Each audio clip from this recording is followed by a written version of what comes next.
भगवान का हर बात का धन्यवाद दिया करो। आत्मदेव जी को पुत्र नहीं हुआ, लोगों ने ताने मारे तो उन्होंने घर से निकलकर आत्महत्या करने का मन बनाया। एक संत जी ने उन्हें फल दिया, पत्नी को दिया, पत्नी ने गाय को खिला दिया, बहन का बेटा पैसों में खरीदा, नाम रखा धुंधकारी। वही धुंधकारी बड़ा होकर अपने पिता को मारता है, अपनी मां को मारता है। कुछ बेटे ऐसे होते हैं जो अपने माँ बाप को सताते हैं, मारते हैं, प्रताड़ित करते हैं। इसलिए हम आपसे कहते हैं धुंधकारी ना बनो, श्रवण कुमार बनो। बेटा वो अच्छा नहीं जो माँ बाप को मारे, बेटा वो अच्छा है जो माँ बाप की सेवा करे।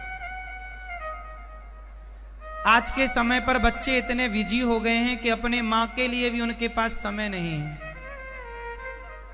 व्यस्तता होनी जरूरी है, पर इतनी भी ना हो कि आप अपने कर्तव्यों को भूल जाएं, अपनी मां की जिम्मेदारियों भूल जाएं।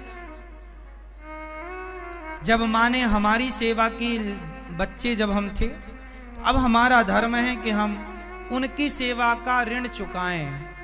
आप में से कितने बच्चे अपने माँ बाप की सेवा करते हैं?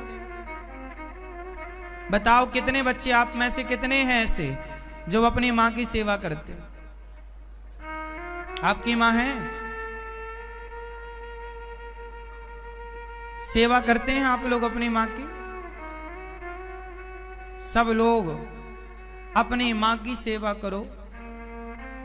बूढ़े माँ का आशीर्वाद लो। कहते हैं माँ की दुआएं कभी खाली नहीं जाती, ये बात भगवान से भी टाली नहीं जाती।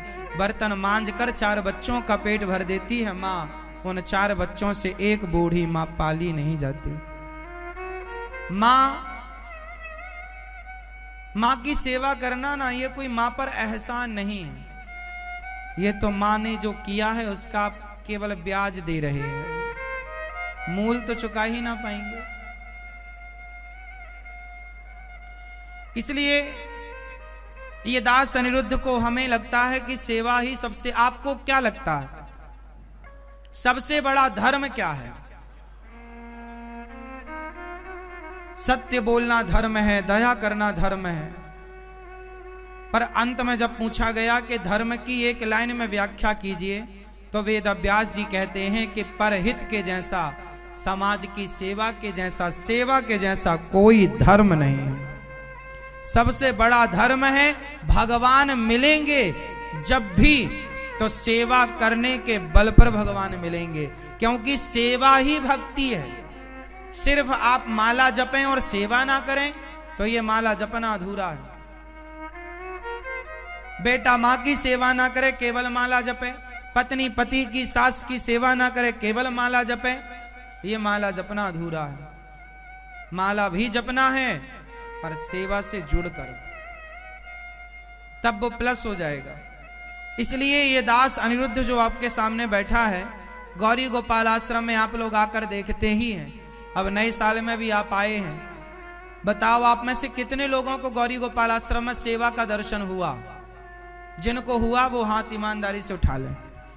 झूठ ही ना बोलना, सच सच बोलना। हम झूठ बोल सकते हैं, आप तो जनता जनार्दन है। गौरी गोपाल आश्रम में सेवा होती है। सुबह 8 बजे से ही संतों का आगमन शुरू हो जाता है। हजारों संत आते हैं और हजारों संतों को अन्य क्षेत्र में भरपेट भोजन, जो संत खाना चाहें, जितना लेना चाहें, दाल चावल सब्जी खीर पूड़ी रोटी, सब भोजन भरपेट संतों को मिलता है। और ये संत कौन है? भजन करने वाले संत। यदि हम किसी को रोटी देकर उनके भजन में सहयोगी बन सकते हैं, रोटी देकर सहयोग कर सकते हैं किसी के भजन में, तो हम भक्ति नहीं कर सकते तो क्या हुआ? जो भक्ति करने वाले संत हैं उनको रोटी देकर हम अपना गृहस्थ का धर्म तो पूरा कर सकते हैं। गृहस्थ धर्म यही है, संतों की सेवा।